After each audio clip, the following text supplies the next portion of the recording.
Hello, this is Chris from Outlaw Mineral Group, and today we're going to be talking about the Independence Mining District, and more specifically, the Independence Mine itself.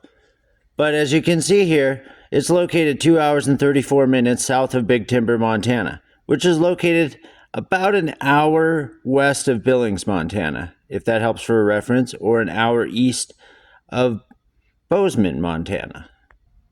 Anyway, you can drive the entire length of the full Boulder River up to a point where it stops. And then it's about 3 miles from that point to the actual Independence Mine, as marked by this pin here.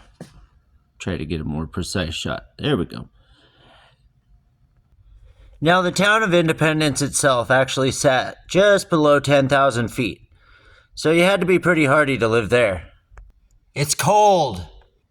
But as humanity has proved time and time again, they're willing to go through anything just to find that shiny stuff. So let's dive into the history of Independence, Montana.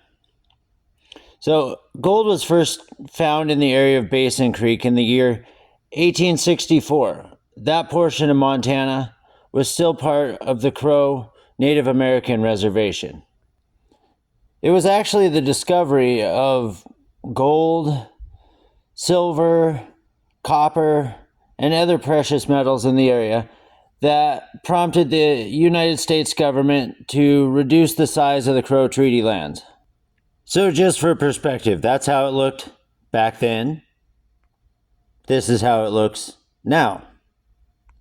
In doing this in the year 1882, the United States government allowed mines like the one in the Boulder River Valley open to exploration and exploitation. By 1888, the boom was flourishing. Everybody was doing good up in Old Independence. Oh, biscuits.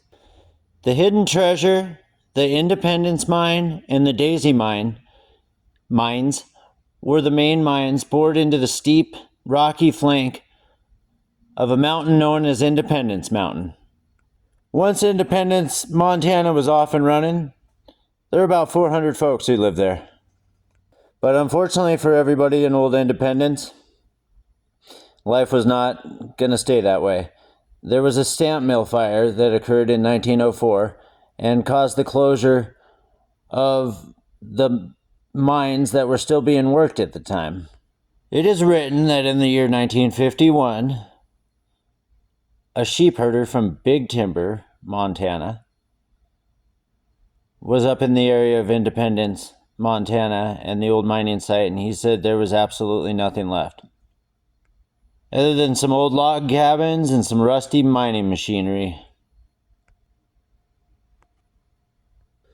So with all this talk of the past, what's going on with it today? Well, I've heard of a few people going up there and prospecting in the area. I'm sure there's still quite a bit of the shiny stuff left. And this video comes to us from the Uncrowded Path channel, so let's see what they got to say. This is the actual Independence Mine Road.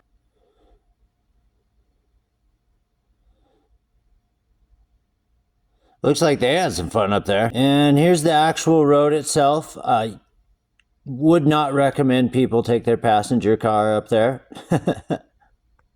Just for fun, I thought I'd compare it to a road in Afghanistan. And, well, the road in Afghanistan looks like a superhighway compared to the Independence Mine Road. Looks like a cool area to check out if you got some time. But yeah, as far as getting up to it nowadays, I'd just make sure you got a buddy with a Jeep or you got one of your own before you go trying to get up there. Do not take the family minivan. Oh my gosh, I cannot stress this enough. I think if you had a gold pan, you could find a place to get around up there. But I would definitely check. I don't know personally, but I'm sure there are some mining claims still in the area. One only knows if they're active or not. But I bet there's plenty of that shiny stuff still floating around somewhere up there if you know what you're doing. Maybe bring a metal detector with, but I don't see a whole lot of information about nugget gold up there. It more or less seems like it's flour gold. The other consideration about that area is almost nobody goes up there, and there are a lot of bears, so I don't know about that kind. That kind of grizzle bear. Well, thanks for watching, everybody, and happy hunting out there.